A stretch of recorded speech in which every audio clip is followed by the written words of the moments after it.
एक बार फिर राजा विक्रमादित्य बेताल को पेड़ से उतारकर योगी के पास जाने के लिए आगे बढ़ता है।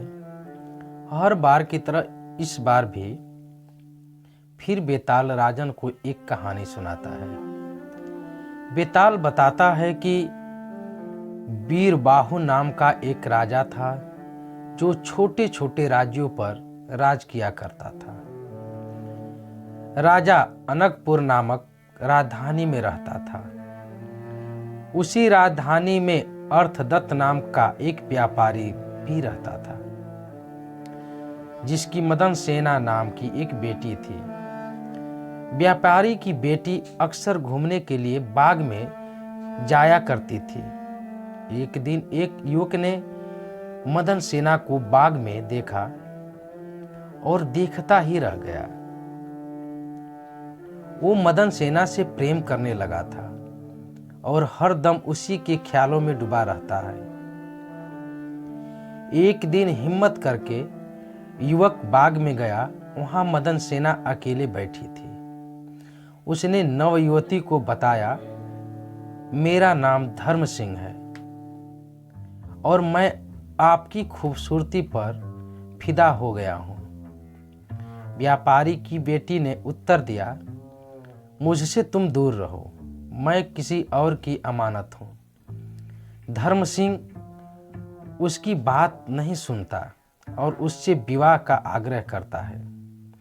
फिर मदन सेना बताती है, मेरा विवाह समुद्रदत्त के साथ तय हो गया है और मैं इस प्रस्ताव को स्वीकार नहीं कर सकती।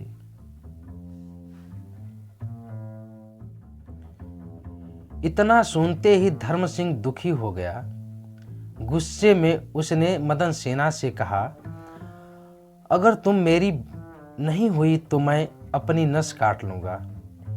यह सुनकर मदन सेना बहुत डर गई। मदन सेना ने उसे वचन दिया कि वो ठीक 5 दिन बाद उससे मिलने के लिए आएगी। यह सुनकर धर्म सिंह खुश हो गया। 5वें दिन मदन सेना का विवाह समुद्रदत्त से होना था। विवाह के सारे रीति रिवाज पूरे करने के बाद मदन सेना अपने पति समुद्रदत्त के घर चली गई, लेकिन उसे धर्म सिंह को दिया हुआ अपना वादा याद था। पति जैसे ही मदन सेना के पास जाता है तो वह उससे कहती है कि मुझे आपसे बहुत जरूरी बात करनी है। वो बताती है, मुझे एक लड़के से मिलने जाना है जिसे मैंने शादी से पहले आज के दिन मिलने का वचन दिया था। यह बात सुनकर समुद्रदत्त बहुत दुखी हो गया। उसने सोचा कि ऐसी महिला पर तो धिक्कार है जो पहले ही दिन दूसरे आदमी के पास जाना चाहती है। इसे अगर मैं रोकूंगा तो भी यह चली ही जाएगी। ऐसा सोचकर समुद्रदत्त ने उसे जाने की इजाजत दे दी। पति से जाने की आज्ञा मिलने के बाद मदन सेना तेजी से उस लड़के के घर की ओर जाने लगी। दुल्हन के कपड़ों में जाती महिला को देखकर एक चोर ने उसे रोक दिया। उसका पल्ला पकड़कर चोर बोला, कहाँ चली? मदन सेना डर गई। उसने चोर को कहा, तुम मेरे गहने ले लो और मुझे जाने दो। चोर ने कहा, मुझे तेरे गहने नहीं बल्कि तू चाहिए। मदन सेना ने सारी बात बताते हुए कहा, पहले मैं धर्म सिंह से मिलने जाऊंगी, उसके बाद मैं लौटकर तुम्हारे पास आऊंगी। चोर ने पूछा, तुम शादी के पहले दिन ही अपने पति को छोड़कर जा रही हो? लड़की ने जवाब दिया कि वो अपने पति की इजाजत लेकर जा रही है। यह सुनकर चोर ने कहा, जब तुम्हारा पति तुम्हें भेज सकता है तो जाओ, मैं भी तुम्हें जाने देता हूं, पर वहां से लौटकर सीधे तुम मेरे पास आना। मदन सेना चोर को वचन देकर उस लड़के के पास जाने के लिए चलने लगी। उधर मदन सेना का पति और चोर दोनों उसका पीछा कर रहे थे। चलते चलते मदन सेना धर्म सिंह के घर पहुंच गए। उसने मदन सेना को शादी के जोड़े में देखकर पूछा, अरे तुम मुझसे विवाह करने के लिए शादी का जोड़ा पहनकर आई हो।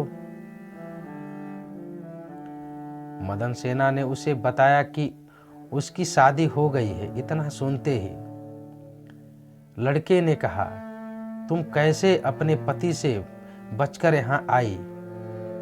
मदन सेना ने उसे सारी बात बता दी कि वह किस तरह अपने पति से इजाजत लेकर आई है। यह सुनते ही धर्म सिंह ने कहा, तुम्हारे पति ने इतने विश्वास के साथ तुम्हें आने दिया है और अब तुम शादी करके किसी और की अमानत बन गई हो। प्रेम तो मैं तुमसे बहुत करता हूं, लेकिन किसी और की स्त्री को हाथ नहीं लगा सकता। इससे पहले कि कोई तुम्हें देख ले, तुम जाओ अपने पति के पास। चोर और मदन सेना का पति दोनों छुपकर उनकी सारी बातें सुन रहे थे। जैसे ही मदन सेना धर्म सिंह के घर से बाहर निकलती है तो वह दोनों भी अपने अपने रास्ते पर निकल पड़ते हैं। मदन सेना लड़के के घर से निकलकर सीधा चोर के पास पहुंचती है। चोर उसे देखकर मन में सोचता है, यह कितनी पवित्र है, इसके साथ कुछ भी करना गलत होगा। साथ ही उसे धर्म सिंह के घर की बात भी याद आ जाती है। वो मदन सेना की सच्चाई और धर्म सिंह के त्याग को देखकर प्रभावित होता है और कहता है, जाओ अपने पति के पास, यहाँ क्या कर रही हो। ऐसा कहकर चोर मदन सेना को उसके घर तक छोड़कर आता है। बेताल मदन सेना की कहानी रोककर राजा से पूछता है, हे राजन, अब यह बताओ, इन तीनों में से सबसे बड़ा त्यागी कौन, अर्थात सबसे बड़ा त्याग किसका है। विक्रमादित्य कहता है, बेताल, सबसे बड़ा त्याग चोर ने किया। इतना सुनते ही वह राजा से पूछता है, कैसे। विक्रमादित्य कहता है, सुन बेताल, मदन सेना का पति उसे यह सोचकर जाने देता है कि यह दूसरे व्यक्ति के प्रति आकर्षित है, ऐसे स्त्री का क्या करना। धर्म सिंह उसे दूसरे की पत्नी समझकर छोड़ता है और उसे यह बोध भी था कि वह पाप कर रहा है। साथ ही इस बात का डर भी रहा होगा कि मदन सेना का पति सुबह होते ही उसे राजा से कहकर दंड न दिलवा दे। चोर को किसी बात का डर नहीं था। गहने से लदी स्त्री को उसने त्याग दिया। वो हमेशा से ही पाप कर्म करते आ रहा था। इस बार भी कर लेता तो उसका कुछ नहीं बिगड़ता।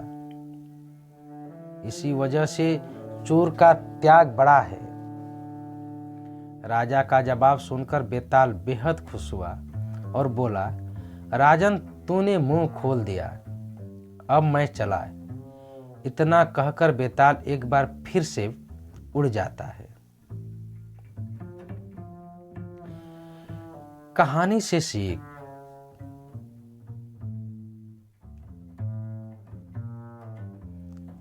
किसी भी मुसीबत में अपने चरित्र और आत्मविश्वास को नहीं खोना चाहिए। साथियों, अगर हमारी कहानी अच्छी लगी हो तो हमारे YouTube चैनल PK चौहान @247 को सब्सक्राइब कर दें तथा वीडियो को लाइक और शेयर जरूर करें। कहानी सुनने के लिए आप सबको धन्यवाद।